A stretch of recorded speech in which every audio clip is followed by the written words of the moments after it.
Who's a candidate? If you have symptomatic, if your fibroids are not bothering you, leave them alone. The exception to that, I would say, is if a woman in her mid to late 30s has big fibroids, they are just going to get bigger, and it would be easier to treat them before they're the size of cantaloupe than is reasonable, I think, to treat them even if they're not ruining your life. If you have pain, if you have bleeding symptoms, bulk symptoms, if you're done having kids,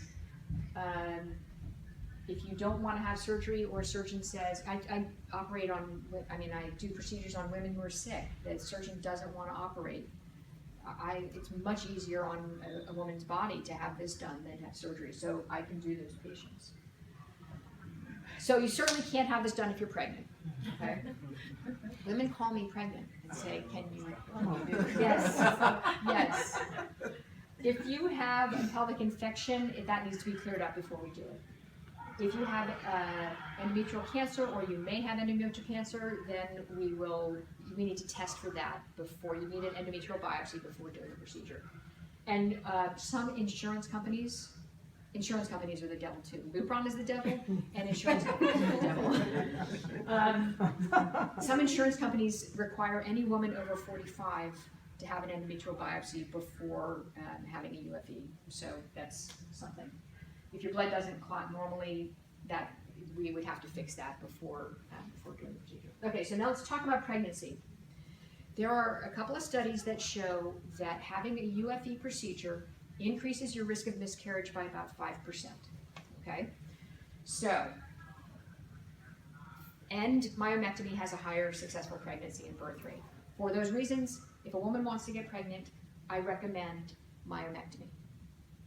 On the other hand, if your fibroids have kept you from getting pregnant, if your infertility is from fibroids, having the UFE increases your chance of pregnancy by 35 to 40%.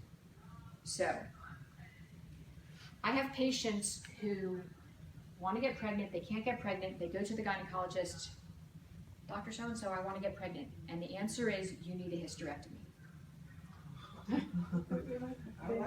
That'll fix that, yeah. So I have several patients who are in that situation. I have a few other patients also who I want to get pregnant, and I will not have surgery. I will not have any kind of surgery, which means I won't have a myomectomy.